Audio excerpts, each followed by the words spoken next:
Awesome, awesome. Welcome, everybody. I am excited, so excited. I'm George Bandarian with Untapped Ventures. I'd like to invite and welcome all of you guys here for attending. Thank you so much. We're super excited about today's event. So let's take a look, take a look at the agenda real quick.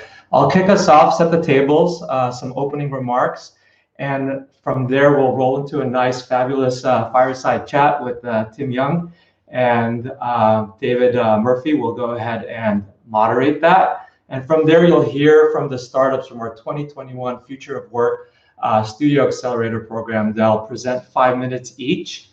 And from there, we'll go into founder breakout rooms where you'll get a chance to go into each person's booth or room and have some conversations with them. And we'll conclude the day with some speed networking, which could be the most valuable part for some of you, just meeting some people randomly by the AI of the system. So Hopin's a good system. It's a little glitchy sometimes, so I hope we don't have any technical issue. We've done a number of tests. If we do, please give us some grace. And with that said, let's go ahead and dive right in. I'm assuming everything is good as far as audio, video, and screen. If not, I would be getting some text by now, so I'm not, which means we're all good. So with that, let me just take a moment. I think many of you who are attending know me and Untapped Ventures, but for those of you that don't, let me go ahead and take a second to introduce myself. So I'm George Bandarian. I'm the founder and CEO of Untapped Ventures. I'm also the general partner of the Untapped Ventures Studio Fund that we're launching. And my massively transformative life purpose is to help millions of people achieve breakthroughs and live their best lives. And we're doing that starting with the workplace, essentially building what we call future of work companies, startups that help people live their best lives at work. And hence the name Untapped, for us to tap into our untapped potential.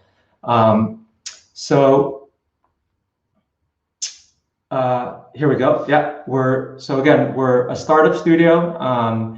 We're building and investing in future of work companies with co-founder level value add and leveraging a great model that's having success.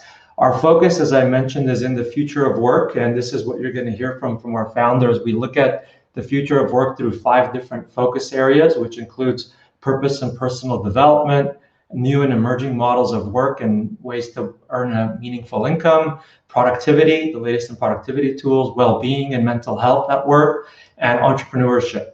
And if you think of the studio as a startup that builds startups, kind of like a startup factory, we have 3 types of raw materials or products that go through the factory. We have our internal ideas, and we have a number of those, and we're actively recruiting for co-founders.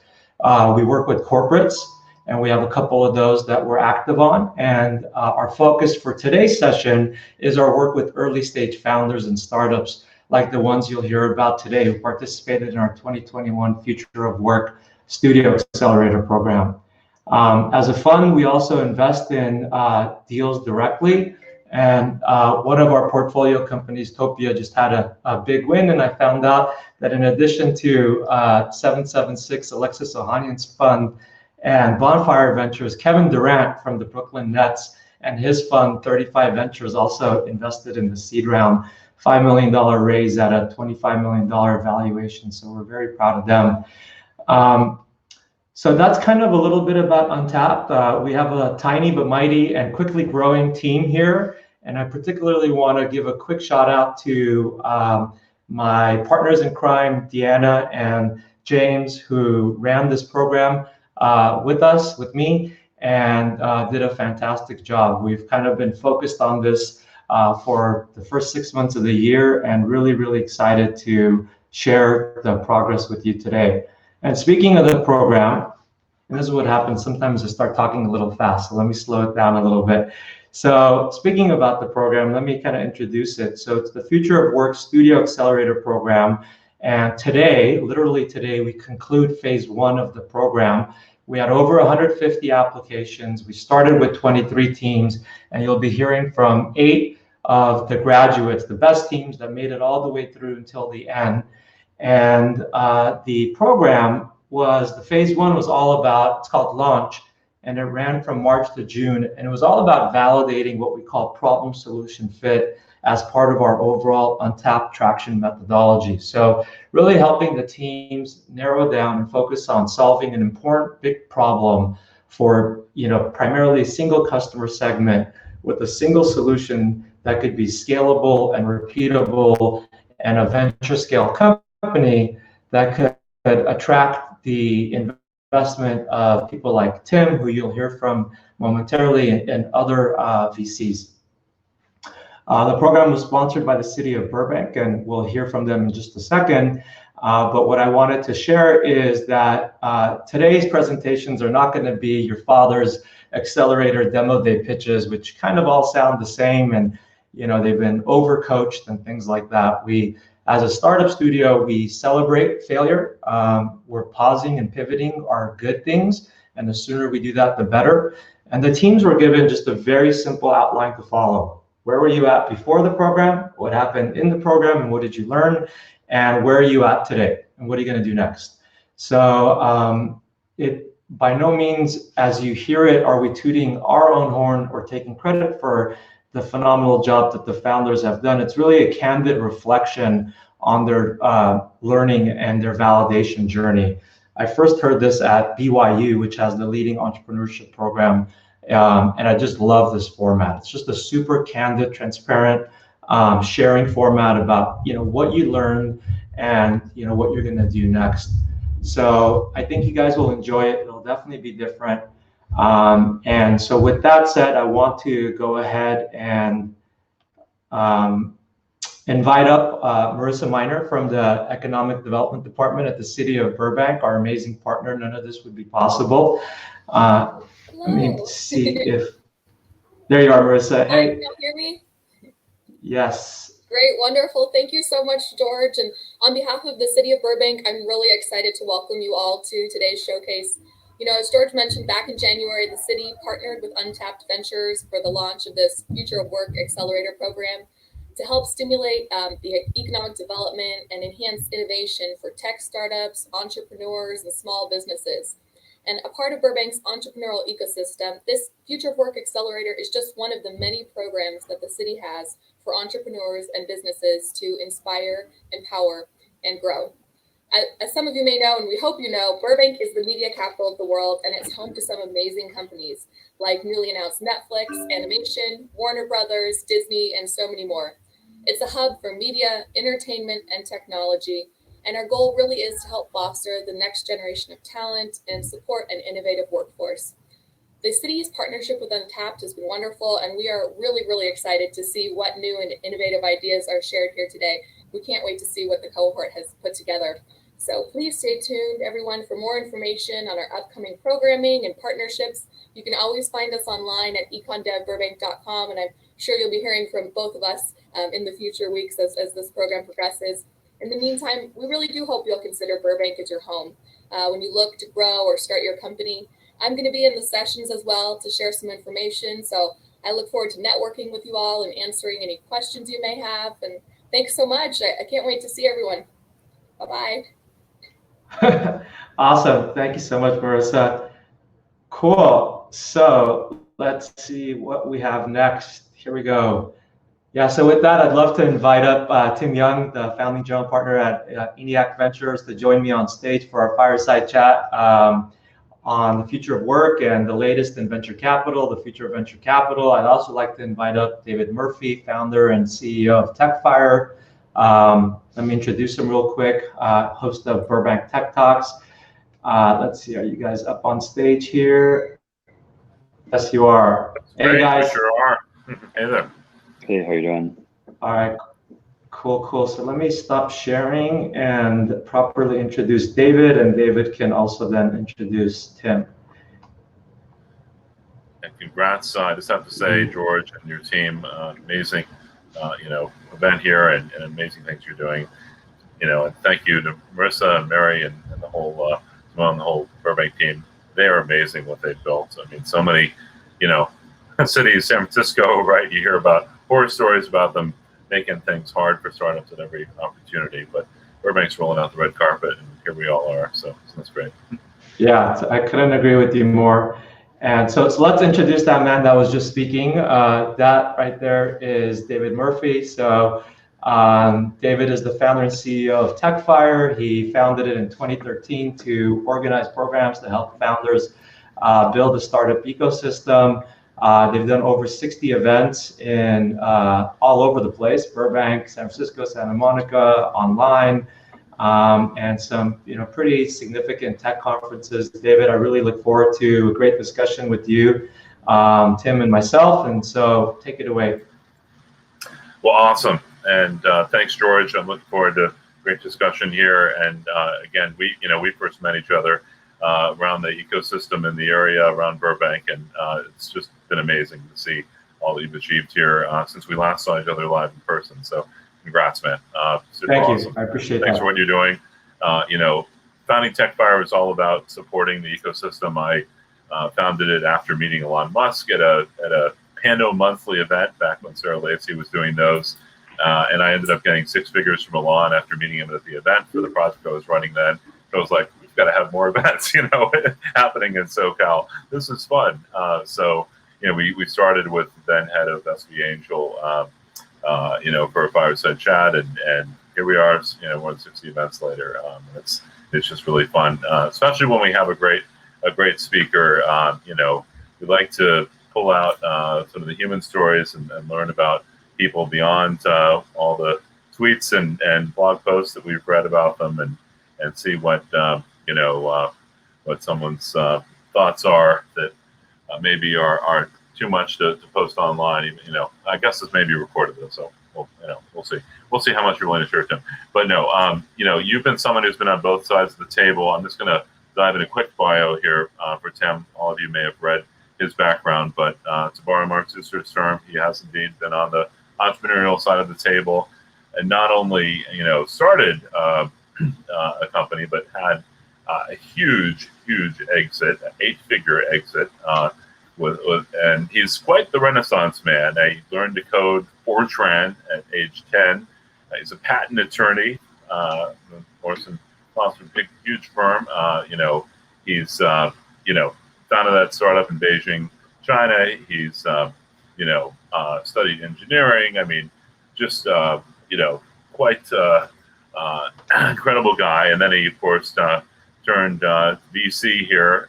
Not only just joining a firm, as a lot of former founders do, but founding a firm, and along with his fellow co-founders. So, I think just couldn't ask for a better, more interesting speaker here.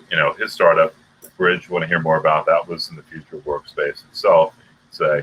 So perfect match here, Tim. We really appreciate your making the time when a lot of your fellow VCs are maybe off, firing up their July 4th barbecues a little early. You're here working, so good for you, man. Thanks for joining us. Thanks, yeah. Thanks for having me. So I just want to hear a little more before we dive into the VC side of things. Tell us the story of Bridge and how you built that, and got that amazing exit. Yeah, sure. You mean that was I'm dating myself, but that was a long time ago. That was ancient history. Yeah, it was in 2001, and had been was at a startup in the U.S. that was about the IPO until most people on here are probably too young to remember 2001 was like a massive correction, like particularly in tech. The NASDAQ dropped by like 60%, and it was pretty brutal. So I was at a startup, and everything basically collapsed. And so I asked there's a guy from Goldman Sachs on my board who was a really smart guy, and I asked him, like, what should I do next? We're in a recession in the US, and he's like, hey, move to China. China's gonna be huge in your lifetime. And at this point, China was still like a third world country. Like it was, there were, like in Beijing, there were only taxis and like government cars. There was no traffic. No Starbucks. There were a few Starbucks, actually. Starbucks is an amazing company, but a few Starbucks, KFC, a few kind of chain, but like 2 buildings, over like 30 stories, like it was really, not developed. You know, like you could live on a few dollars a day in Beijing. It was really incredible. But he's like, you know, China is going to be the biggest market in the world. You should go there, learn Chinese, and just meet a bunch of people and figure things out. And I was young, you know, I was like 23. Recession in the U.S., nothing to do here. You couldn't really raise money, so I just bounced to China, and just did that. You know, picked up Mandarin and started a nonprofit and started a few startups. One of them was Bridge, which was basically, it's just trying to leverage, you know, like bad Mandarin, good English, on the ground in Beijing. Like, what can I do? And so kind of building like a SaaS platform for multinational businesses to kind of train and manage the human and tangible assets in China. It seemed to work, and it was, you know, the enterprise sales were pretty easy because I could just go around, you know, just go out to a bar and there's like all the other gringos are just hanging out there. You know, it wasn't too hard to top of the funnel, and just met, you know, all the law firms and the car manufacturers and everyone else. And it was it was like shooting fish in a barrel. So what were the Jack Ma's of the world up to at that point? This was pre all of that. Yeah. There was no Jack Ma. Like Jack Ma, I don't know if Jack Ma was in diapers. I'm not even sure. I don't know how old he is, but like there was no BAT, there was no Baidu, there was none of that. Wasn't even like a glimmer in the eye of China. There was like there were a few. There was an, you know, emerging tech scene, but it was a little bit of gaming. But it was really not, there wasn't much in it. There was really no much internet access outside of Wampas, which were like internet cafes. Like people didn't have internet at home generally in China. People were, you know, had electricity, but like, you know, all the heating was burning these like coal bricks. So the pollution was insane. And you know, this was, you know, the iPhone 1 came out in 07, this is 01. So like they were just feature phones. So there just wasn't really that there wasn't much penetration of the internet in China, so there wasn't really much opportunity for like a domestic play there. So you talk about you know, history. That's not that far back. I say, but you want to take things really far back. ENIAC, the ENIAC, you know, name for the venture firm, of course, is named after a very important device that we find in the Computer History Museum, I guess. Tell us about that for those who don't know, and more importantly, tell us about the founding story for ENIAC Ventures, and what your thesis, you know, was, you know, inspiration going into founding the firm.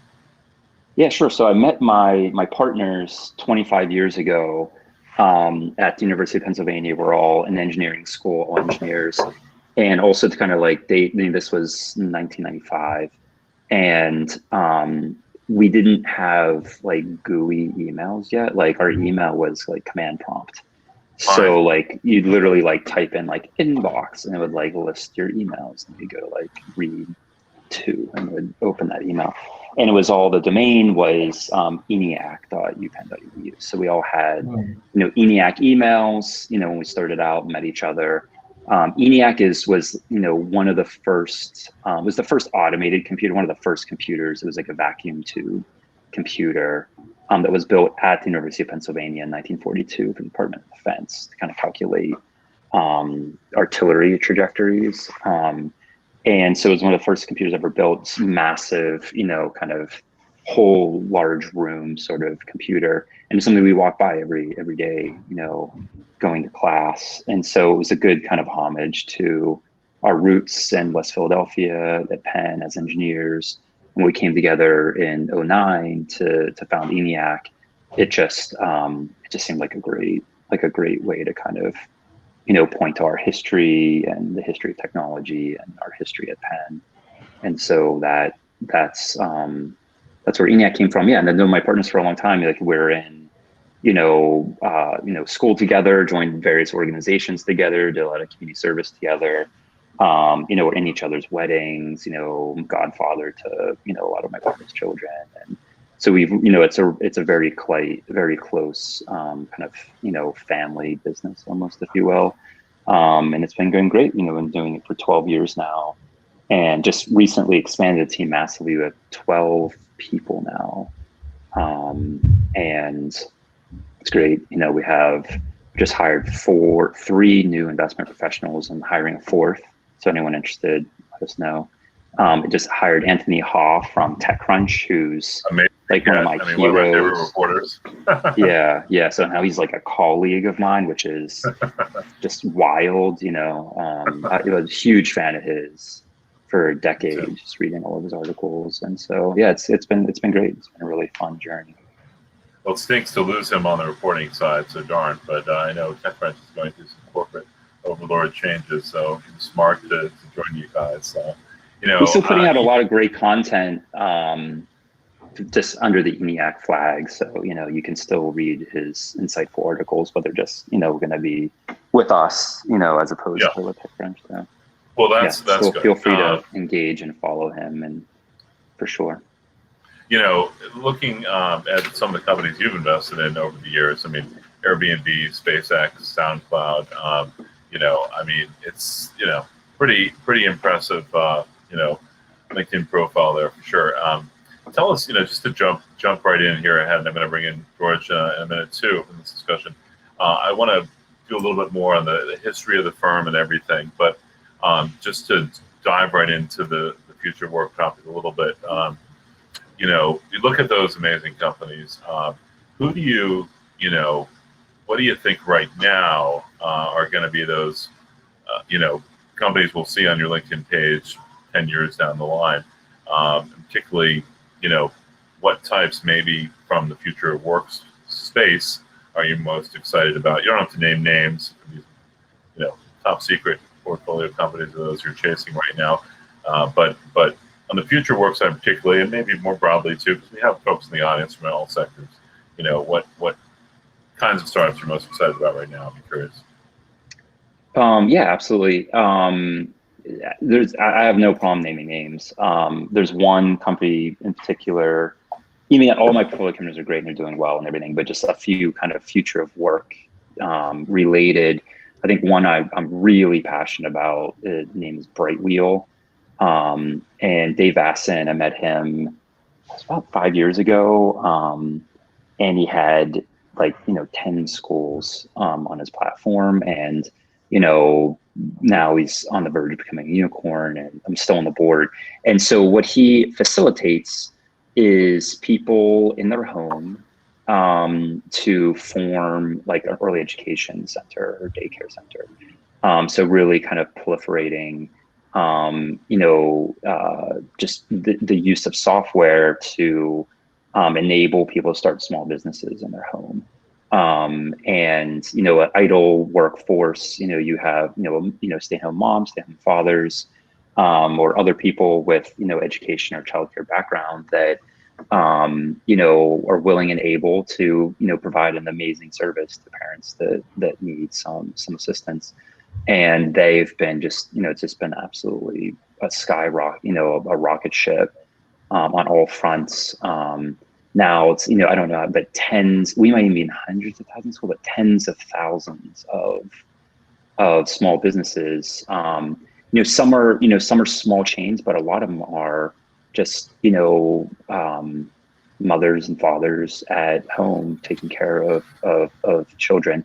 And so they, help with billing, help with the regulation, help with curriculum, help with sourcing applications and everything. And this is really kind of a one-stop shop for people to start a small business. So I think that's been interesting. Future of work front, definitely a lot of communication and collaboration tools we're looking at that are really fascinating. Interesting, and tying back to ENIAC, we've been my three partners are in New York, so I've been kind of remote away from my team for 12 years, and just working via video and email and Slack when Slack came around. And so it's something that's kind of been built into the DNA of ENIAC. So I think it's something that we just really understand the importance of communication and collaboration and informal training and informal communication, as well as formal, and how vital that is to team DNA, product development, strategy, morale, and all of that. So I think there's a lot of room for technology to supplement the the changing dynamics of divorcing geolocation from the workforce. So that's one that's one area. Security is another huge one I've been spending a lot of time focusing on, because the surface area for attacks has gone up, and the number of endpoints has gone up an order of magnitude, where you have people at home with privacy,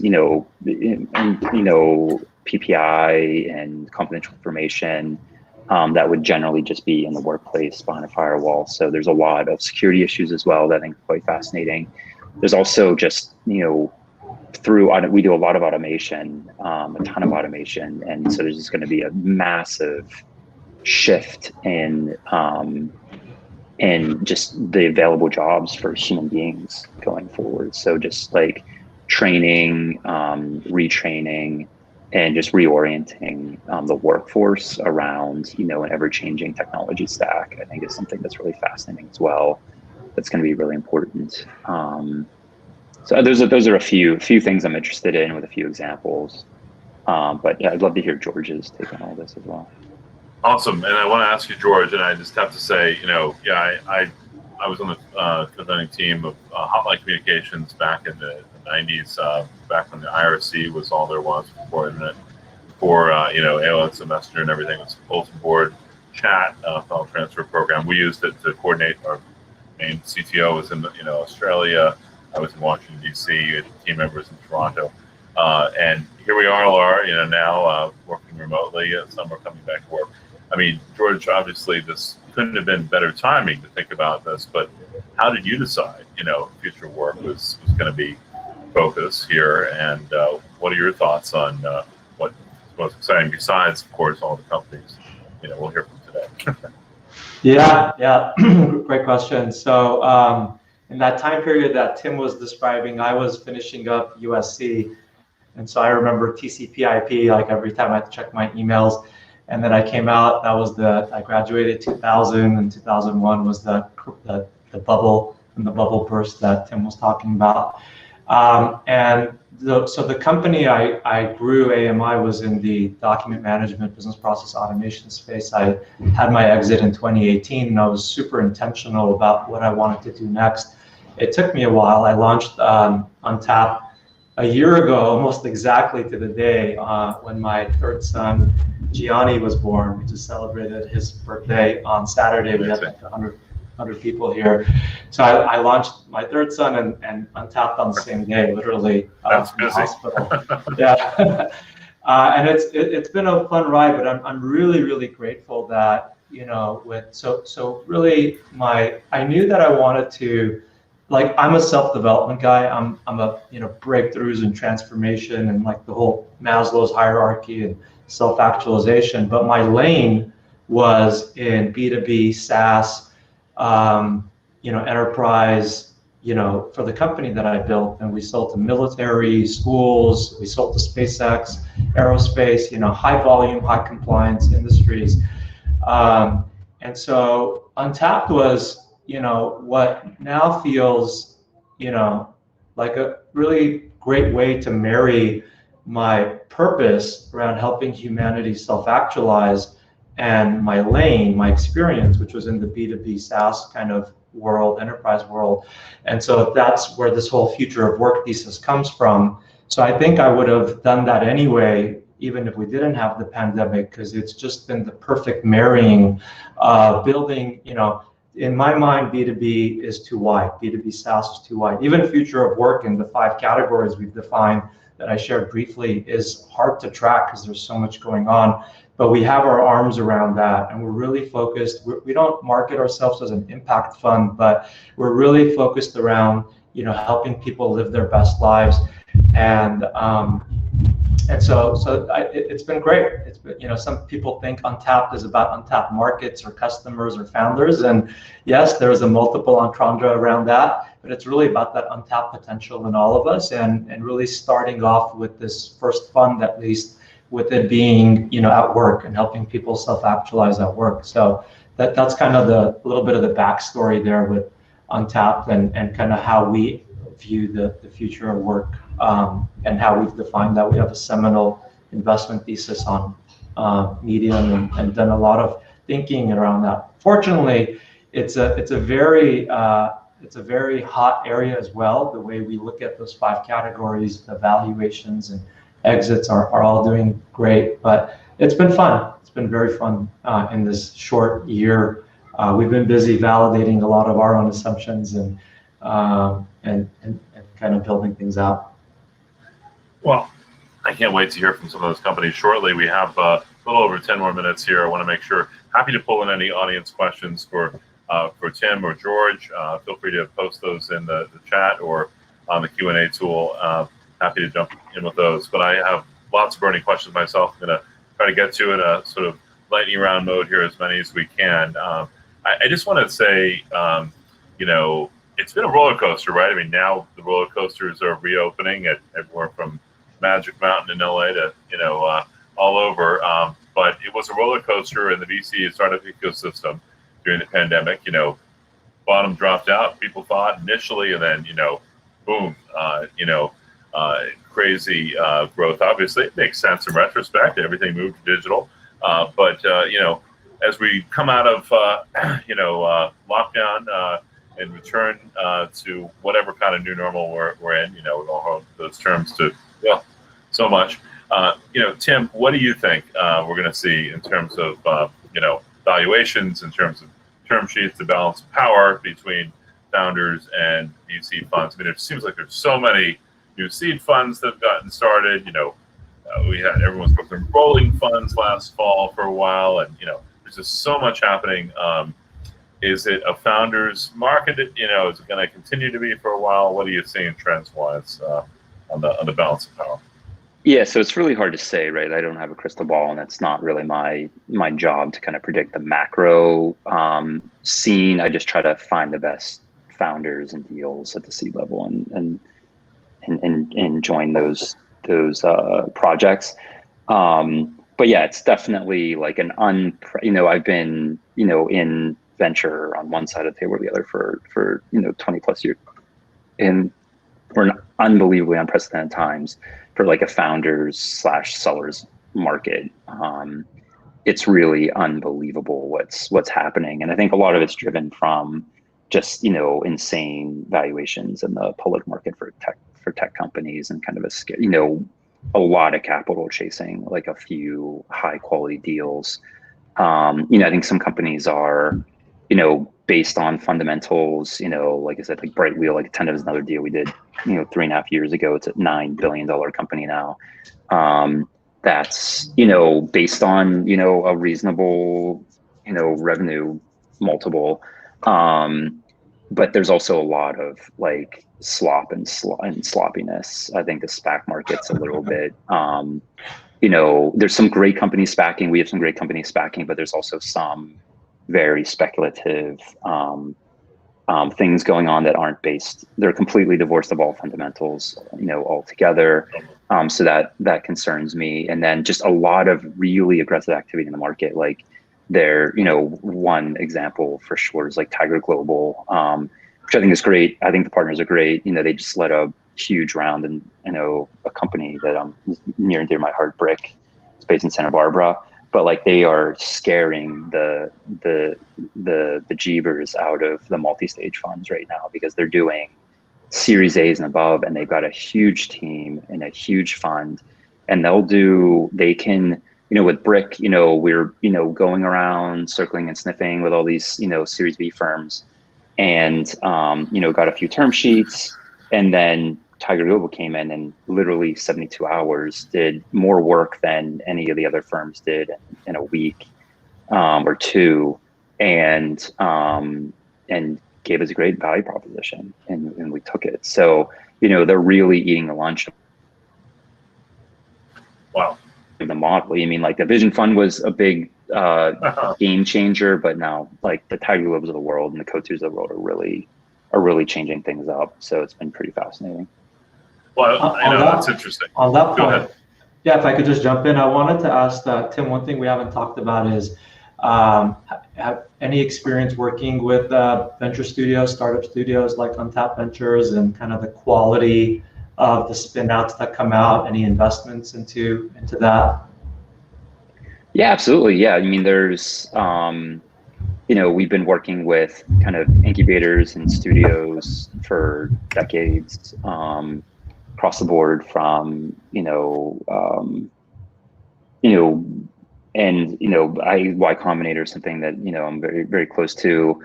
I think they're definitely fairly disruptive in the market. I think Techstars is great. Untapped, you guys are doing amazing things. And so, yeah, absolutely keep a close eye on all the companies that are going through, studios and incubators for sure. And I think honestly, it's a great market. I mean, it's a great opportunity as well, because there's so much access to capital.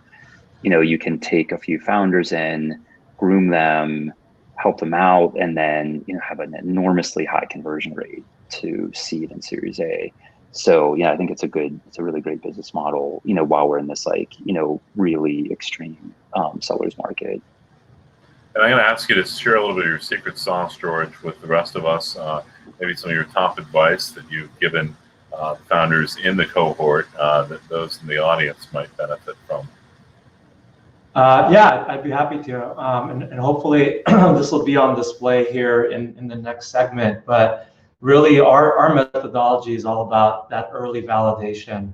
As things had previous to the rise of valuations that Tim is talking about, the last trend before that was essentially there was more expectations. Everything shifted down. So even like the early stage angels and the angel groups were expecting a product and some revenue, and seed all of a sudden became higher expectations. 100,000 in ARR, Series A became $1 million of ARR, and all that used to be lighter. You could kind of raise money on an idea for the average founder. And now you have to have some proof, some validation, ideally some early traction, some early customers, or an early product. And so that's what we really try to impress upon our founders, whether we're working with them through the studio or just investing directly, is what are the biggest risks and how can we de-risk it? What are the riskiest assumptions you're making and how can we go validate that? And a lot of it is just talking to the customer and not making assumptions about what we think the customer wants and going and building that for the next year, but really sitting down with a couple dozen, 3 dozen customers, validating the problem, validating that they want to solve the problem, validating that they want to use your solution, and seeing would they be willing to give you a pre-order, a pre-sale. And so that's a big part of our process, and you'll hear about that today. So I think that's kind of one of the things that maybe sets us apart a little bit, that by the time our founders come to raise their pre-seed round, they have everything together in terms of they're not raising on ideas, or it's really a lot of it is around the validation that they've done. They have 10 pre-orders. Now they're raising money to build a product to give it to the hands of those customers. So by the time they get to seed, and obviously for the studio, when it's our internal ideas, we follow our methodology to the T. So by the time it gets to seed, I think that they're just better built, they're ready to go faster with less chance of loss, basically. Cool. And Tim, I'm going to kind of pick up on that from you and leverage a question from a member of our audience. Actually, let's kind of turn this around a little bit too. But Jorge asked, what you would say is the number one skill for those pitching VCs. I would also say, the number one mistake, maybe too, that you see people making that folks can learn from. And you don't have to name names. Yeah, sure. Skills. I actually wrote an article in Forbes on kind of like what we're looking for in teams and when we're pitching. It's really great if you just Google Tim Young at Forbes. It's on there.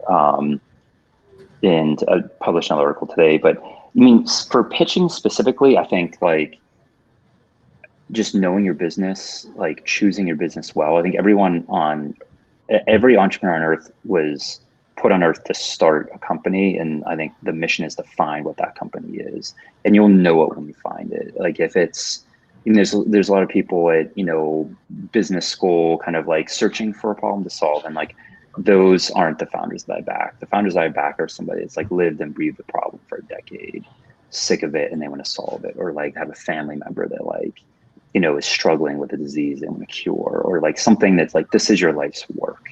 And I think when you find that mission, everything else kind of falls into place. The storytelling, the passion, the founder market fit. You're able to recruit easily, you're able to sell easily because it's just like in your DNA to do so. And so I'm really looking for that. So I think it's not so much how you pitch, but it's like the decisions that you make to choose what you're doing, and how you apply your time and make sure that you're not wasting your time as an entrepreneur. Mistakes, there's so many, but I think, a couple common ones are, being too wedded to a deck, and want to linearly walk through like a slide deck. Like I don't use slide deck. I don't let people use slide decks when they pitch me, because I just want to have a dialogue about the business. It should be your fluency in the company and the business and the market should transcend any sort of deck or visual aid. And then also integrity, like, people, you need to be a little bit forward leaning. You got to fake it till you make it a little bit, but people that kind of cross that line into trust issues, I think that's a mistake that's commonly made. And then once that line's crossed, there's no going back. So I think those are kind of skills and mistakes that I see a lot. Well, we're just about out of time, and I know we want to hear from startups themselves soon, but George and Tim, maybe each of you, George, want to start to share any other burning thoughts about the future of work, maybe anything that's overhyped or underhyped in terms of the sector, and final thoughts here. So George first. Well, the one that's on my mind after hearing Tim's background is the background and kind of your interest area around communication and collaboration. And I know you're going to have to go soon, but you'll definitely be excited to hear from our first presenters, Agora. So try to stay as long as you can. They're some Philly kids, and they're going to share the latest in creating kind of 3D virtual spaces to meet in. And so I think that's really exciting. So I think you'll enjoy that. But other than that, no, I think I've said a lot. I saved my minute for Tim, and I think it's going to be really exciting next hour to jump into the showcase presentations once we get into that. Yeah, I'm really excited to hear from all the companies, and I guess final closing thoughts for me are, the Delta variant's alive and well. Wear your mask, get vaccinated, stay safe, and let's get through this all together to the other side. Amen. Well, everyone stay safe, and best wishes to everyone. We're rooting for all of you, all the startups in the showcase we're going to hear from, and all the folks watching who maybe are earlier stage. It's been a hard year for everyone, but it's been amazing to see what people are doing despite all this. So keep it up, everyone. And thank you, Tim, so much. Thank you, George, for the chance to jump in here and thanks, join Dave, you and for the discussion. Really enjoyed it. And I'll hand things back to you guys, George and team. So thanks so much. Sounds good. Awesome. Thank you so much, David and Tim. Thanks, guys. Thank you. Good luck, everyone. Have a good day. Bye-bye. Appreciate it. All right. Awesome.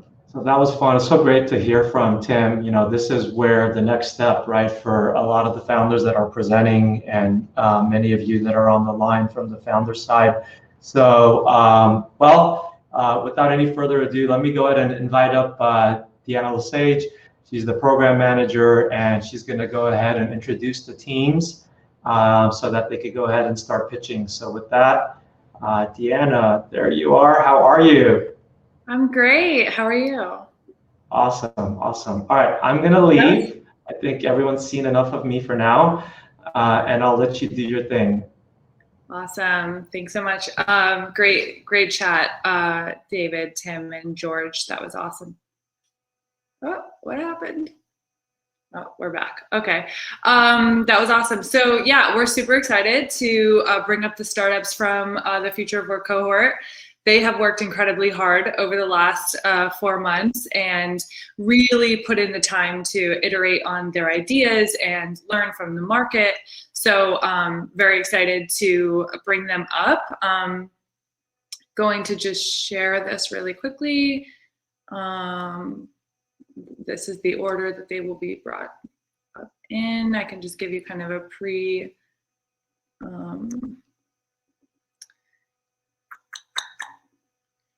the tab. There we go.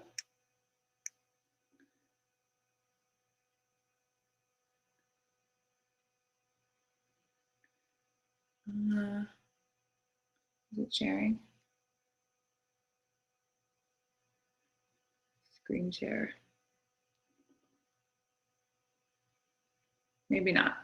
Not sure what's happening with the screen share here, but we have Agora. So Agora is going to go up first. I know we're a little bit over on time, so I don't want to, I'm not sure the screen share is not working, but we're going to bring up Agora first.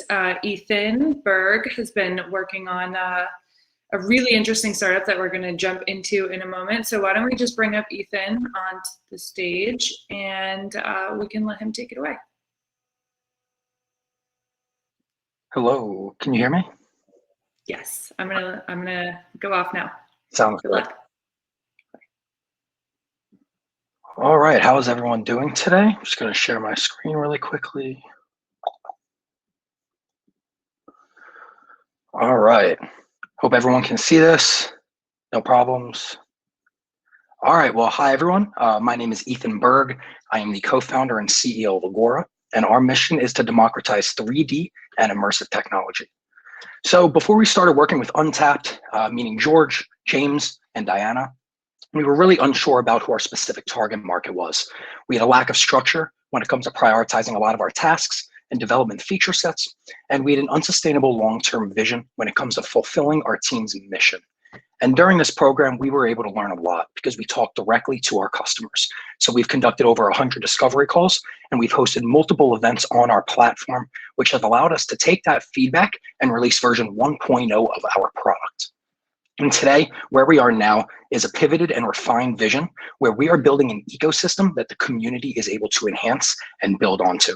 We built a sales pipeline in excess of $500,000 in ARR, and we've spent $0 in marketing. And we're focused very, very much on making this the simplest and easiest to use platform because ease of use is vital in this market. So as I've said, our company is working with organizations to help them provide unique and memorable experiences to engage their community by developing a customizable 3D social layer that powers any and all online immersive social experiences. So ultimately, as I said, all of these experiences feel like real life. We could take this call where we've got about 60 people on today, and everybody could interact in a spatial manner. So the closer you get to somebody else, the louder they are. Further away you get, the quieter they are, all using audio-based interactions. And it uses 3D immersive technology without the need for expensive hardware like VR. So it works directly on your Mac and Windows computer. From there, it includes no-code customization tools, so it's as easy as possible, as I said, to get involved with this and build your own unique spaces and experiences to share with your friends and family from anywhere in the world. And that's the most important part of it all. So when it comes to this tool, it's literally as simple as creating your own Facebook profile. So we focused on narrowing it down so that somebody that doesn't have any technical background can utilize this. So you simply select, this is the type of experience I'm looking to have. I want a retail store, I want an art gallery, I want an expo hall, conference center. From there, we have different themes and options available. So one could be underwater, one could be in space, one could be a traditional expo hall. And from there, you have different slots where you upload on slot 1, I want this ad. On slot 2, I want this image, this piece of media, this video. I want a product on this table. You put a description, a URL, press save, and it will place it into the space for you. So it provides ease and accessibility in a market that currently does not allow it. And it supports literally every type of experience, from community events to career fairs, art galleries. We've done conferences. We could do showcase events like this today, demo days, retail stores, house tours, campus tours, classes. Really the only limit to what we can create is what you can imagine. And when it comes to our ecosystem itself, the way we're supporting all of this is by creating what we've been called the WordPress for 3D.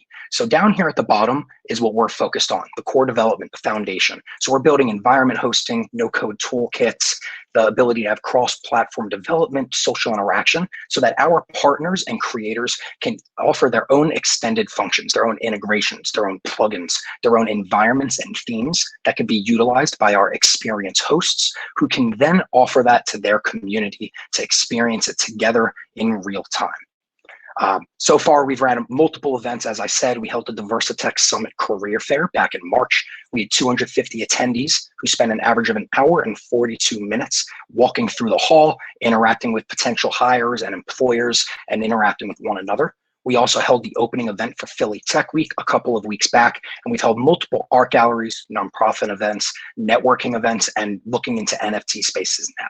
Within our pipeline, as I said, it's about $500,000 in ARR, and we're working diligently to close these ASAP. And we have multiple partners that are assisting us with putting on events, some creative content offerings, new services to our clients and theirs, and just working together to build the 3D ecosystem and open web. And our customers have loved it.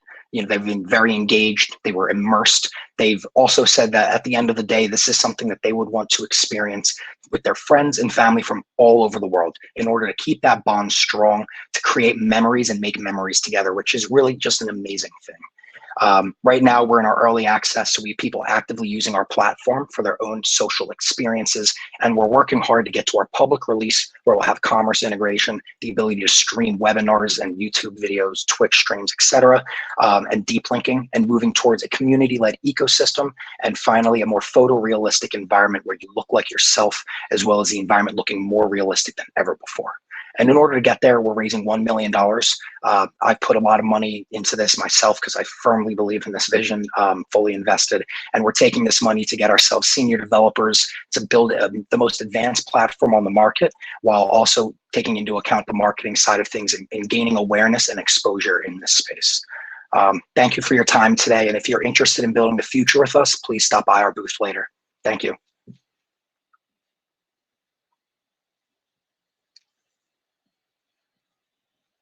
Not quite sure where to go from here. Hi, that was great. Thanks so much. Sorry, it takes a second for me to be able to join back up on stage. But thanks so much. You did a great job. You're set to leave, and I can bring up the next speakers. So we have Michael and Ben from Strabo. Hi, hey Ben. Hi. Good evening. How you doing? Oh, all right, awesome guys. I'll let you take it away. Okay, great. Let me share screen real quick. Okay.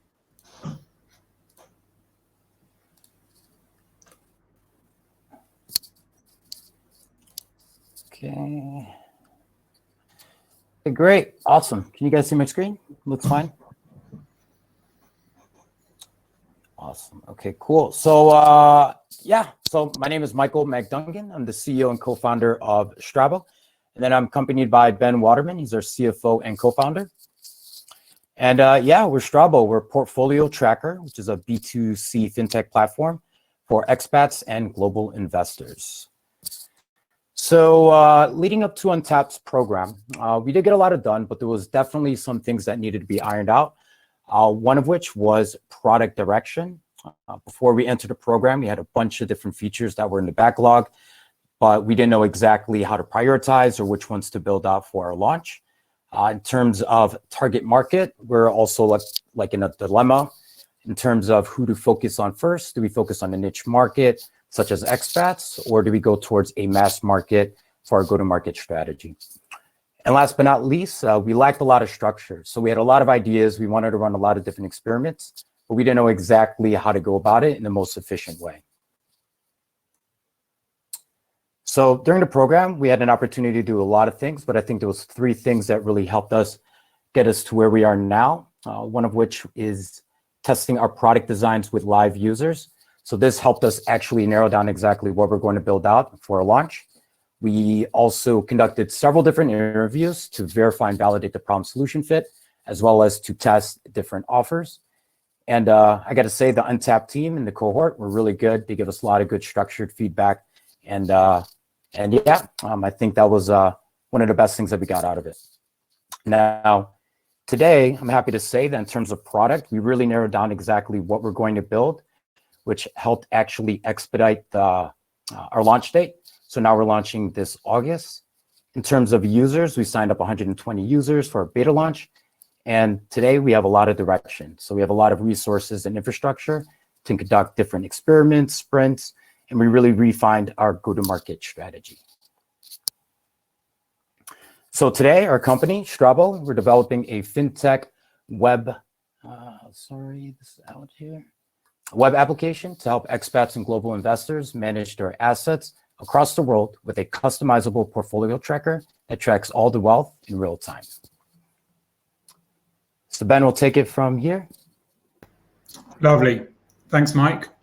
So over the course of the program, we completed the Lean Stack modules and worked closely with our mentors and advisors, took insights from those one-to-one calls and interviewed a whole bunch of users from our target demographic. We validated 3 different prototypes with them and saw a 63% conversion from interview to sign up. We also saw a significant uptick in both site visitations and organic growth to the platform with 0 spend in marketing. So where are we going? Well, over the next month or so, we'll be launching to 2 cohorts of users, which we'll be using to A/B test version 1 of the platform. We're planning to run a really tight feedback loop, take the insights from those to iterate a couple of times to scale from 100 up to 10,000 users by the end of the year and up to 100,000 in 2022. So what does the platform look like? Well, if you look at your screen now, you'll see a completed version of what the final iteration of the platform looks like today. We've taken the best parts of the existing solutions, the automation from finance apps that people currently use, the flexibility of spreadsheets that make up the vast majority of their existing solutions, and the security of banks and financial institutions. We're raising 250k sterling, which will predominantly go to 2 key areas. Firstly, the product development, taking the insights that we've gathered from our user interviews and translating those into new features. And secondly, our first piece of marketing spend. That'll take us from the 100 users that we have released the platform to at the moment up to the first 5,000 and beyond. Thank you very much for listening, and I'd love to direct you towards our social media pages and also our proprietary website sign up and Gumroad page where you can join the cohort of early users. Thank you very much for listening, and I'd love to hear from you.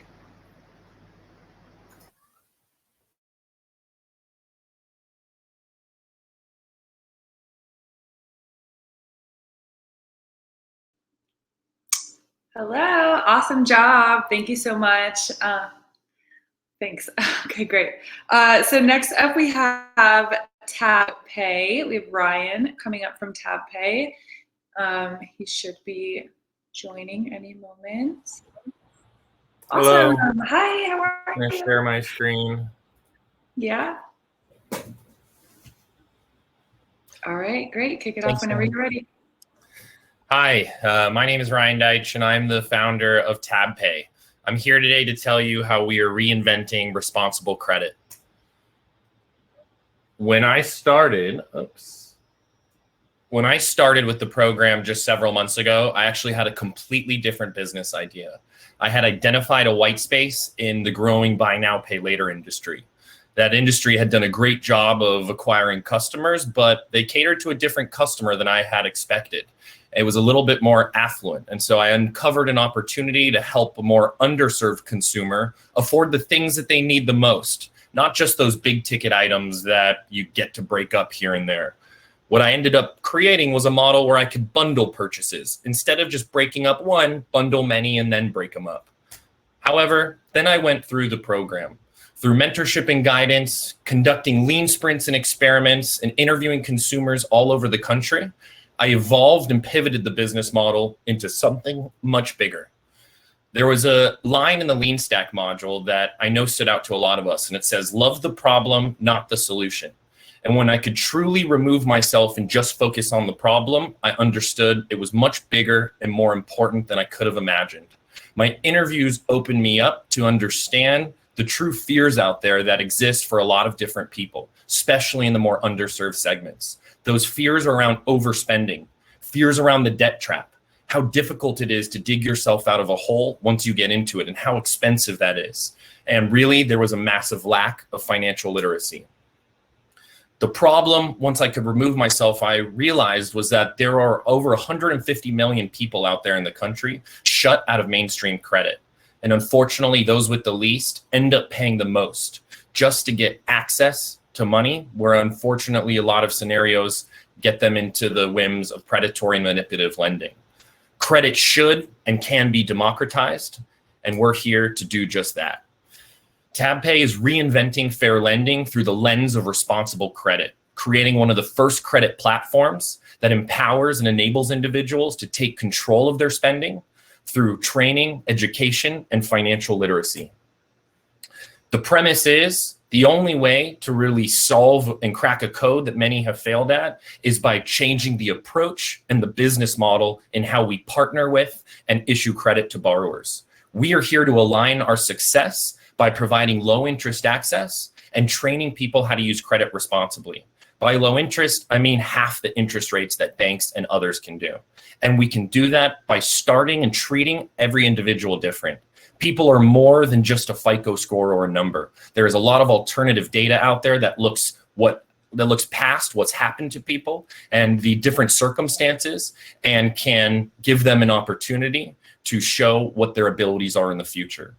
We are helping ensure that we are starting off with a program by restricting purchasing to essentials and really training and manage spending and budgeting until we can unlock the experience into spending on other items.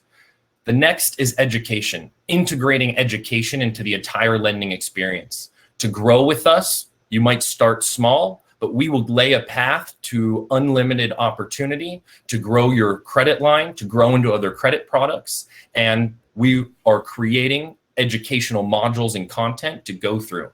Create and work with some of our content and increase your credit line. Decrease your rate even further, and more benefits come available to you.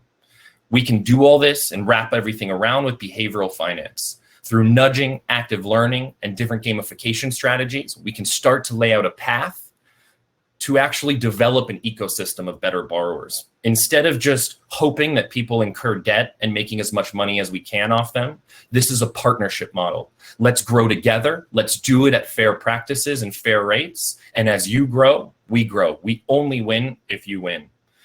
It starts with personalizing it, where everyone has a slightly different amount based on their circumstances, creating a path that includes literacy and training to empower people to take steps on that path themselves into a system where there are lots of other financial services, all based on fair, non-predatory rates. These are variables that get introduced into our proprietary underwriting algorithm so that we can introduce new variables instead of only looking at past variables. I started off this path alone, and over the course of the last several months, I have brought on an amazing team of individuals and advisors at some of the tops of their industry, from government to banking to lending, to help make this vision a reality. I am here today seeking $2 million to develop and release our product, hire key team members, get through all the consumer regulatory and compliance restrictions, and launch our product into the market to hopefully pave the path for a lot of people out there who have been unfortunately taken advantage of by the system. Thank you so much for taking time to hear from me, and I look forward to hopefully meeting you.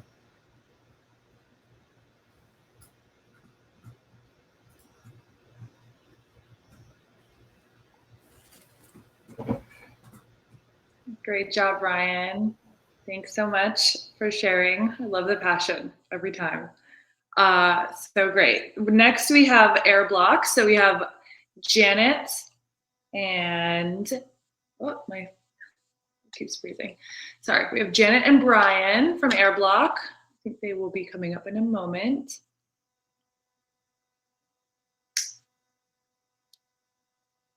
Janet, Brian.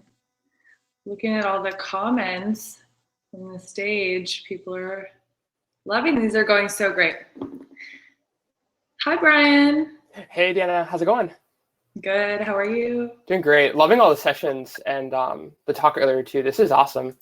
I know. It's great. It's going really well. I love watching you guys' pitches. You've come so far. So proud. All right, cool. Is Janet joining?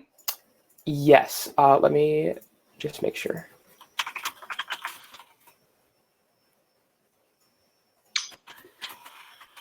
Send her a Slack message.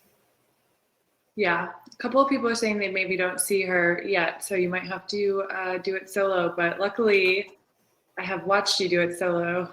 Many people have, actually. You've got lots of practice. So thanks to Untapped, yeah, we've had a lot of good practice for sure. Yeah. So would you rather go on and do it solo, or do you want to come back up afterwards? Yeah. Could we? Yeah. Could we go like next? Is that possible? Yeah, we can put you in next. Awesome. Okay. All right, cool. So you can leave. I'll call up Lokesh from LokiBots. Are you good to go?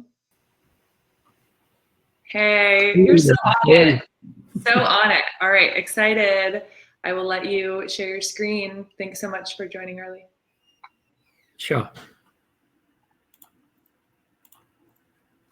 Yeah, hope you all can see my screen. Yeah, imagine a world where a bot watch user actions and learn to do repetitive computer tasks, letting the user to be productive, happier, and focus on innovative, creative tasks. The future of work is going to be exciting. My name is Lokesh, and I'm the founder of LokiBots. LokiBots is an intelligent platform for non-technical users to automate computer tasks with zero code.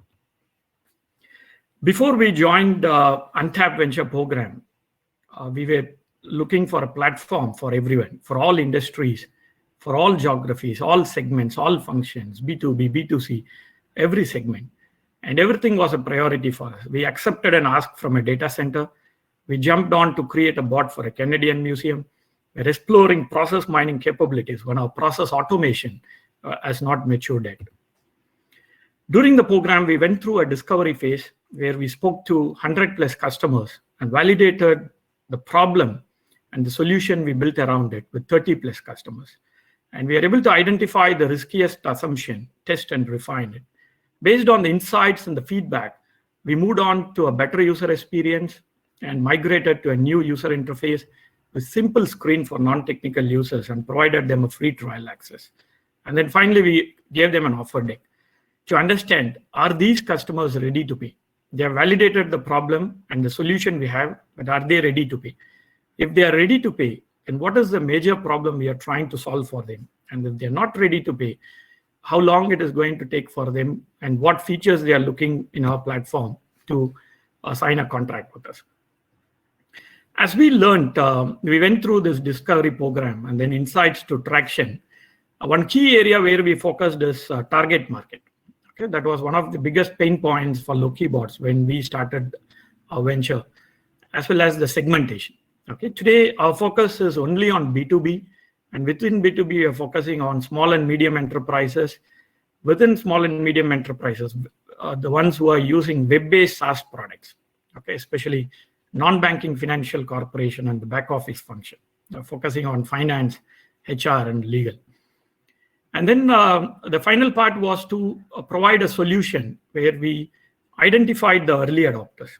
Okay, and one of the early adopters, when we demoed our problem to them, they said they have 200+ use cases they want to automate in the next 3 to 6 months. Okay, but as a startup, we may not be able to do all these use cases.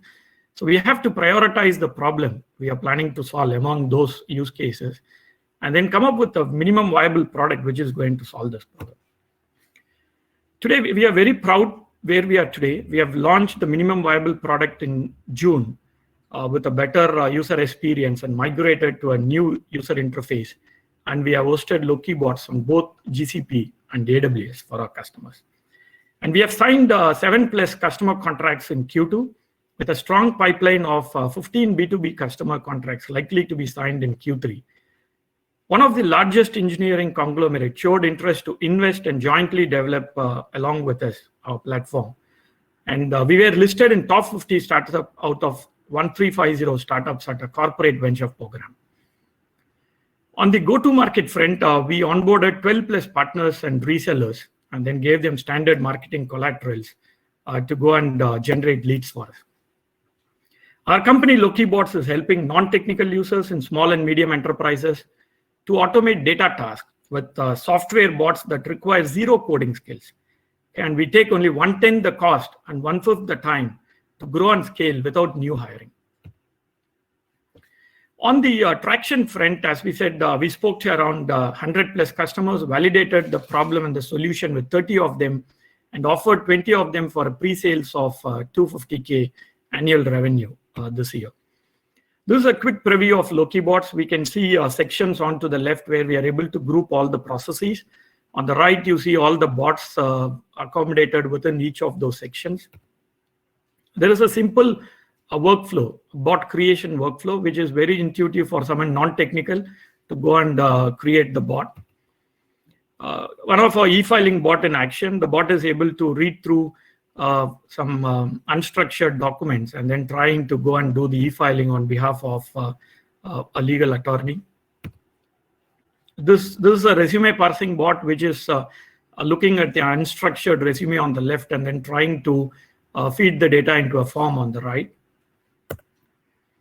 This bot is formatting financial statement for back office function, where it downloaded a financial statement from QuickBooks and trying to format it so that it can be consumed by the consumers or the clients. One of the biggest strengths of LokiBots is the ecosystem. We have a bot store where we can publish the bot within the organization or across the globe. It's very easy to share a bot, just like sharing a Word document among the colleagues. We also have an interactive API platform where we are able to create our own ML models and then expose it as an API. And also we are able to consume third-party APIs from Amazon, Azure, Google Cloud, IBM, and so on. Our vision is DIY automation, do-it-yourself automation. Everyone can automate with a single click. Our bot can learn from user demonstration. It can learn as it automates. Okay, this is one of the core strengths of LokiBots, so that the intelligent bot is accessible to everyone across the globe. On the funding side, we have spent around 500K till now. And then the ask is around 500K pre-seed for go-to-market initiatives and legal and IP cost, and to get SOC 2 and VAPT reports. For more information, please write to info.admin@lokibots.com. More details can be found on lokibots.ai. Thank you.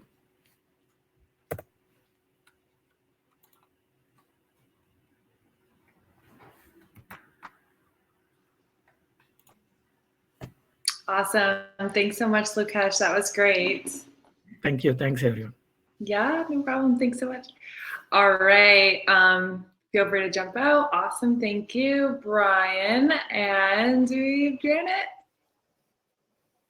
coming on? Yes, it should be. Yeah. Hey. There we go. Now we're all here. Hello. Hi, Janet. Hi. I'm sorry for what happened. That's totally fine. All good. All right. So great. Airblock. Take it away.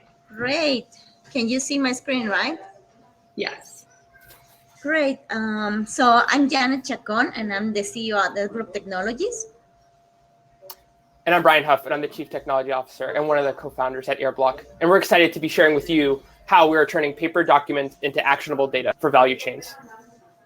So 3 months ago, before Untapped, we were pitching to prospective customers and to investors with a very high technical language. We have an unclear product scope and unvalidated use case. During Untapped, we've been approached to talk to many of our prospective customers. More than 50 discovery conversations we have happened right now. Actually, we made it until the decision-making stage with 10 companies.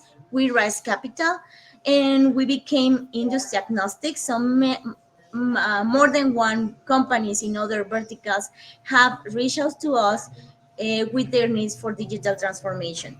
We also added 2 new members to the team. And that's what we have been seeing with prospective customers in the aviation side. So this that we have in your left are all the pains they felt, and in the right there is the the pain measurement. So just for delays and penalty fees, they are losing $200,000 per year in average. All the others that also operate the aircraft, like commercial and business aviation uh, airlines, they lost $216,000 not every year, every 90 days that the airplanes are grounded. And the delay between finishing the services and completing the documentation is between 2 to 4 weeks. What we have learned is how to make strategic questions when we sit with prospective customers, so we can identify purchasing opportunities. We really be pretty problem focused, and we don't build until we know what we're building. So now we have our clarity in our market segmentation.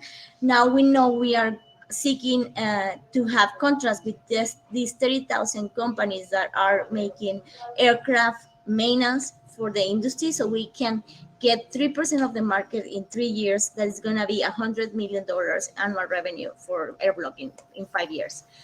We have a clear growth strategy divided into 3 phases. So we are going to go to commercial and private aviation, compliance and manufacturing in phase 2, and enterprise public sector for phase 3. And we're excited about what we're doing at Airblock. We're building a first of its kind value chain network digitally to connect the records of companies and records internally with those of their supply chain partners externally on the value chain.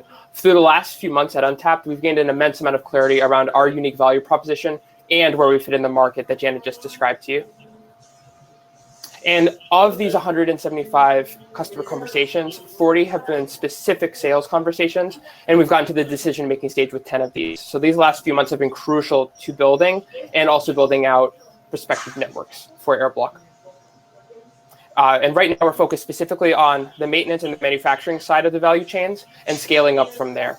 And we're helping them digitize records of data and turn that into actionable records and workflows, digitizing work orders, and also helping to mitigate and avoid risks while helping companies be more efficient on their value chain deliverance.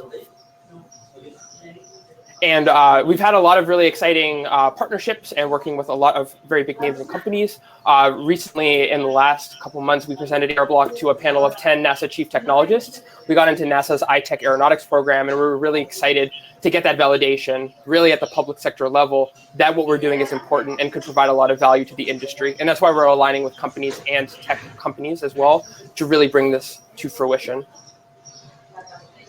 And we're in phase 1 right now, which is digitization of documents. But then we're also focused on analytics and asset management in phase 2, and then data distribution and supply chain networks in phase 3. And these are the 4 air blocks of value. So you think about a platform, but these are the 4 base components that companies are telling us they need and that the industry is not providing. So we as a startup are looking to fill that gap. And this is our future roadmap. We're digitally connecting value chains together and making supply chains work together, hand in hand. And this is why we're persevering on our industry problem and focus, but also pivoting this use case and how the technology can be built. And this is why we're raising $200,000 in our pre-seed to help us finish the MVP and validate it at the enterprise and B2B level. So we're really excited about this. I'm sure aerospace and aviation is exciting to you. Let's welcome you aboard the Airblock team today. Thank you so much for taking the time to hear about us.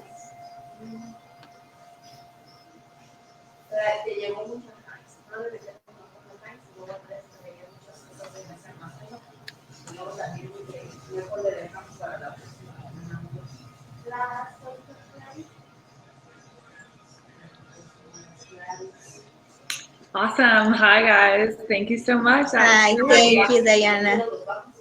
Thanks, Diana. Yes. Thanks so much. Awesome. All right, cool. So I think we are now going to go back in order, and that would be save point. So Michael Morgan, who is from Burbank, one of our Burbank residents, just to kind of shout out Burbank, entrepreneur building a really cool Venture. I'm just gonna fill the time while he gets here, but hi, Michael Morgan. Hey everybody, how's it going? Oh, we can't hear you that well. Hi everybody, how are you doing? We're all good. I don't know if they could do it a little bit louder. I'll speak as loud as possible. Oh, that's perfect. Yeah, there you go. Outdoor voices. All right, cool. Take it away. Cool. I'm going to share my screen here. Alrighty. So, perfect. So, hi everybody. My name is Michael. I'm coming to you from the wonderful town of Burbank, California. Beautiful downtown Burbank. SavePoint Square is a metaverse portal that upgrades multiplayer gaming through more meaningful forms of negotiating, networking, and gameplay performances across platforms and worlds. We are not a boring work company. None of these companies are, and we want to get as far away from what you see here on the screen, which is a virtual reality game called Job Simulator, as far as possible. When we started this, we were actually working in VR. We were building VR products catering towards esports professionals and players that allowed international teams to have tournaments and marketplaces in virtual reality. What we realized through the program after 70 plus customer interviews, a lot of lean stack canvases, traction roadmaps, testing hypotheses, is that our customers and potential customers felt that the world of video gaming is just too complex and fragmented at this stage. So we wanted to help them solve that, make things simpler and better and more fun. And we did that by actually gaining 100 sales of our product several months before the deadline. We formed multiple partnerships, including one with SoundCloud, which is at a $500 million valuation and was actually mentioned earlier by Tim. Our mission is to evolve video game ownership, the same way that Blockbuster Video used to rent you your movies and DVDs. Netflix sent them to you in the mail. Netflix became streaming, and now streaming has become this amazing, seamless, totally comprehensive experience through something like Disney Plus. We see the same thing happening with video games. GameStop, you walk into the store, buy the game. GameFly is a company that actually sends you the games in the mail, you send them back. Steam is a digital space marketplace where you buy your games. SavePoint is going to be a comprehensive, seamless experience across platforms for all of your gaming needs. And what business models work when all of the best games are free, whether it's Riot Games and League of Legends, owned by Tencent, which is a Chinese company, Epic Games, Fortnite, Tim Sweeney, which also has everything available for free for Fortnite, or Steam, Counter-Strike Go. What do? Well, the perusing games to find out if you like them or not, like you would buy a car and want to ride the car, drive it first, is next to impossible in this multi-billion-dollar video game industry. There are some digital avenues that allow this, but we realize that time is your most valuable asset. Are you going to be able to spend hundreds of hours playing a game just to get to this point? No. We're saving you time and we're saving you money. The traction roadmap that we've demonstrated at this point is over 100 pitches, which have resulted in 100 subscriptions to our product. 7 of our recent sales are actually for our new advanced project that charges $15 a month instead of the $100 per year, which gives you access to SoundCloud Plus. And we found a price point that clients like and people want to buy. We have realized that just like Fortnite gives you a free game and gives you avatars, battle passes, items and equipment that you buy afterwards, people want to experience those high-level characters, that fun, cool character avatar that they've never played before. And we want to be able to help them do that in a way that allows them to engage authentically with their communities, friends, families, and coworkers. The types of customers who have hopped on board with us so far are video game companies who want their games for intramural gaming, esports leagues that are training their players and rosters in new ways, and multi-massive online role-playing games that are guilds there that want to expand their horizons and do new things. And so we're asking for $500,000 in pre-seed funding to continue to build our customer base, automate the entire check-in, check-out process, and give people a seamless experience throughout all their gaming platforms. That's our website, savepointsquare.gg. That's my email. We'd love to talk with you if you want to join us in this, or if you just want to play some games. So thank you so much. And I want to say a big thank you to Untapped Ventures, to the City of Burbank, and most importantly, to Bob's Big Boy. Thank you. I don't know, Bob's Big Boy. You're sponsored by Bob's Big Boy. It's Burbank, yeah. Is it? Is that so big at Burbank? All right, awesome. Thanks so much. That was great. Hi, Egon. Hi, Diana. Hi, everyone. Hello. All right, All right. Egon is going to present us with Salezilla. So whenever you're ready. Yep, perfect. All right, everything looks good. All right, well, thank you for all the great presentations so far. I think it's going great. So my name is Higan. I'm CEO of Salezilla. Today we're going to go talk about our journey through Untapped Studio-Accelerator, where Salezilla is today. So before we started the program with Untapped, we had Salezilla, our sales automation product, up and running, and have been working with a few customers. However, our product and pricing had not found its market fit, and this was leading to customer churn. We had no clear roadmap to scale Salezilla into a venture scale business, and really lacked the structure to prioritize the right task at the right time. So during the program, we were guided to better understand our customers through 60 discovery calls. We got a better understanding of how our business model through the various tools introduced to us. So tools like the Lean Canvas, Traction Roadmap, Customer Factory. This introspection really allowed us to redefine our focus and found clarity in our decision-making process. So one of our most valuable insights learned through the program was a better understanding of our customers. We learned our customers didn't just want more sales data. What was really valuable was an automated outbound sales pipeline that just worked. So really today, Salezilla is helping SME sales teams solve the problem of accelerating growth. With our unique Salezilla pipeline that can automate and replace 2 to 3 entry-level SDRs' redundant sales work. So most of our customers are SME companies trying to scale their sales operation to the next level.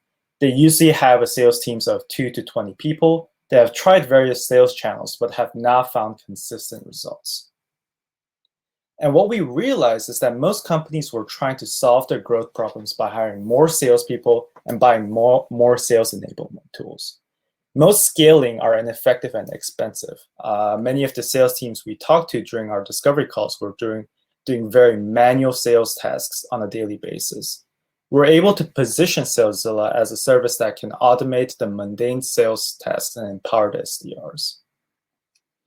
So our solution starts out by identifying customers' ideal customer profile. Based on this, we're able to use our proprietary machine learning to find highly targeted lead lists. Using this, we build personalized email campaigns that deliver at scale, allowing our customer sales teams to only focus on scheduling calls with sales qualified leads.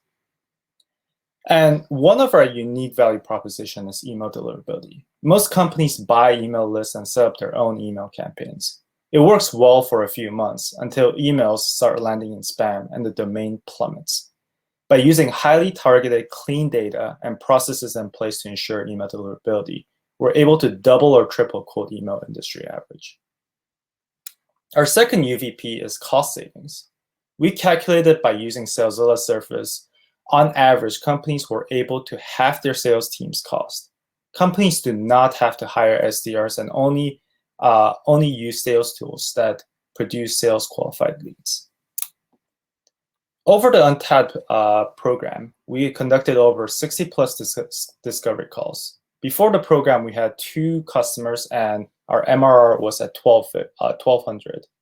Today, we have added 3 more customers and actually raised our average price, driving up our MRR to 15K per month.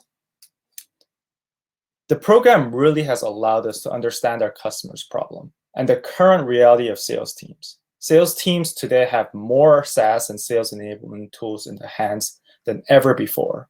However, sales reps are still wasting time sitting through sales data on a daily basis. The problem for modern sales teams is not more information or more tools, but clarity in who are the right customers. Our customers were willing to pay a premium for an automated outbound sales pipeline that just worked and delivered clear sales qualified leads. So currently, our rollout strategy has been to use our own internal sales tools to have a constant pipeline of prospects and closing new customers every month. Our core team is composed of Johnny, our CEO, myself, CEO, Matt, our CTO, and Doug, our VP of Corporate Development. And currently, we're fundraising. We have already raised $100K from Future Player, Korean VC, and we're seeking an additional $500K to expand our sales capabilities. Thank you for listening in. And if you have any questions, please jump onto our sessions and to the SalesZilla booth for any questions you guys have.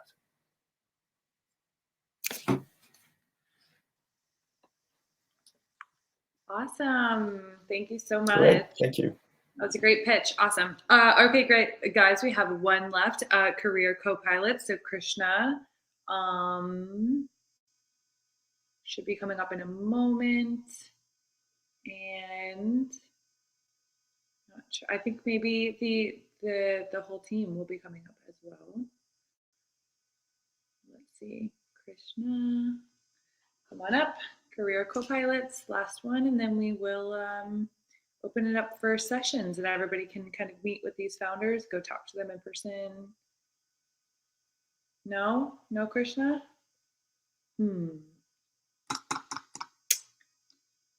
I guess I'll just have to do a pitch then.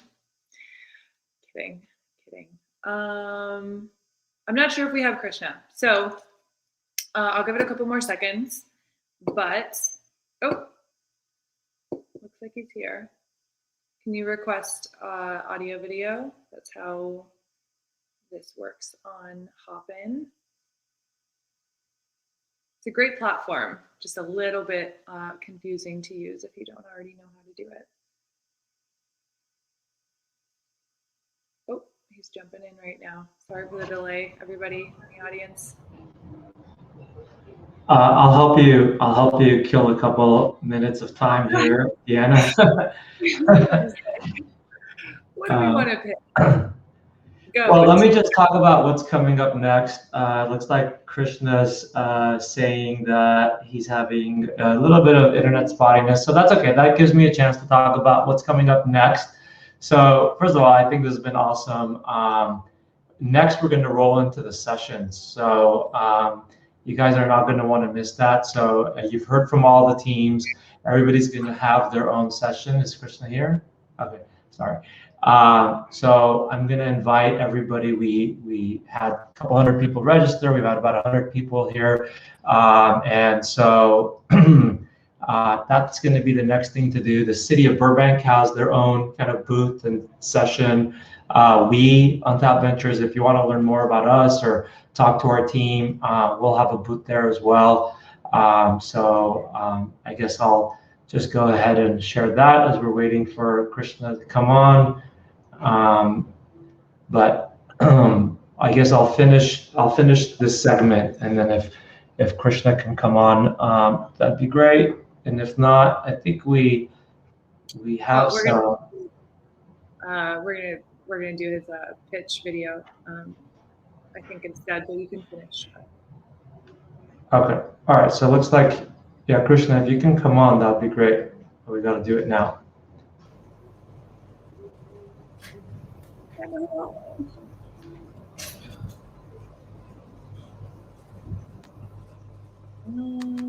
If Krishna isn't present, then I can have the video. Yeah, why don't you just play the video? I feel like we might be a little over on time anyway. And you got what can happen is everybody can meet Krishna in his session. So this will be career co-pilots, and you can jump into his session to meet him. But we'll play his pitch video. We did have this as a plan B to play a video if there was a technical glitch on any of the pitches. So we are do you see my screen, Deanna? Yep, it is up there. So just play that and maybe open it in full screen, and then. Hi, I'm Krishna, the CEO and founder of Career Co-Pilots, where our mission is to spread upward mobility through career strategy. And we're doing that by providing AI-empowered job search coaches. Before we joined the Untapped program, we had some good early signs. We had run some successful early trials, but we need substantial refinement and focus.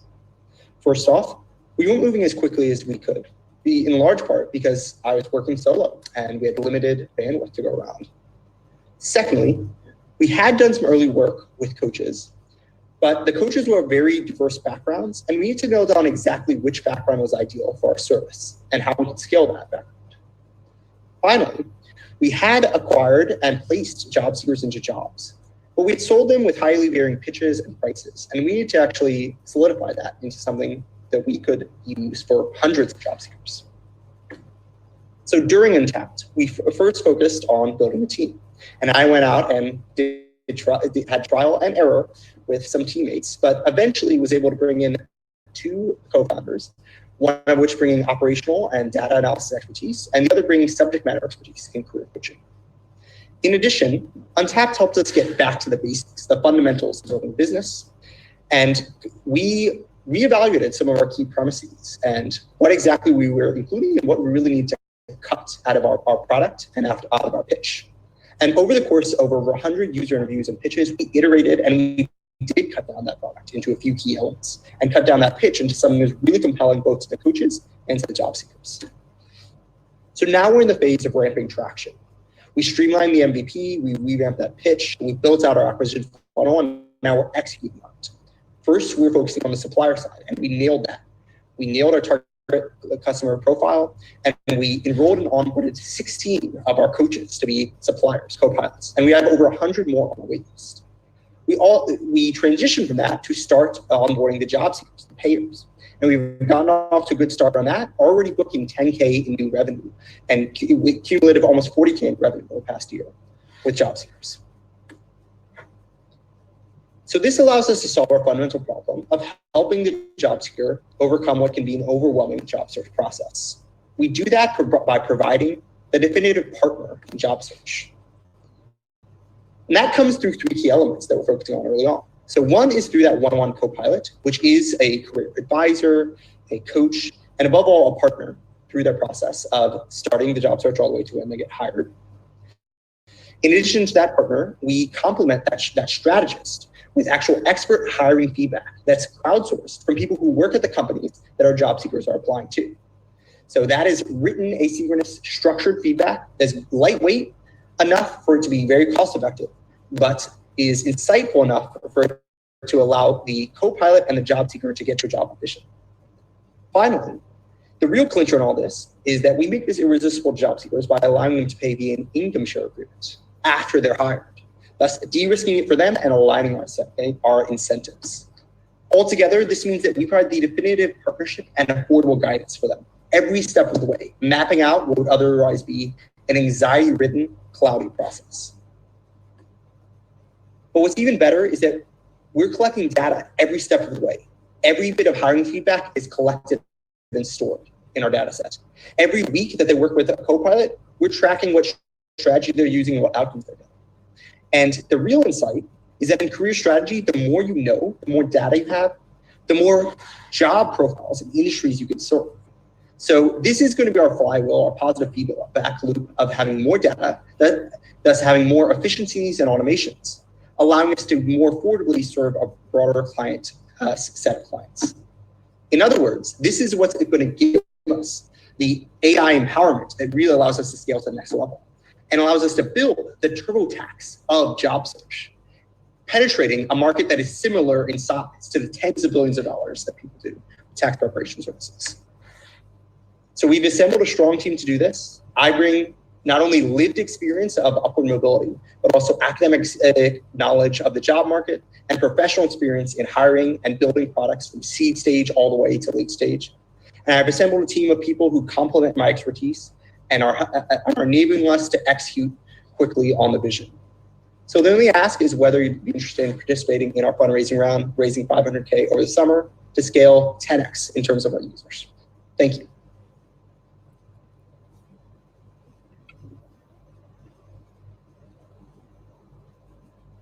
All right, awesome. Even though that was a video, Krishna actually is here. He's just having a little bit of technical difficulties. So that was great. Good job, Krishna.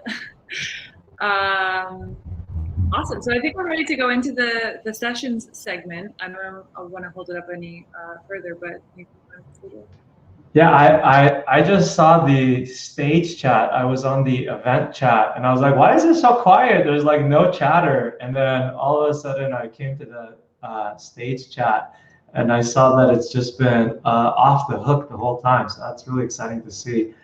Awesome. So yeah, thank you, Deanna. Thank you all the founders. That was fantastic. So proud of you guys.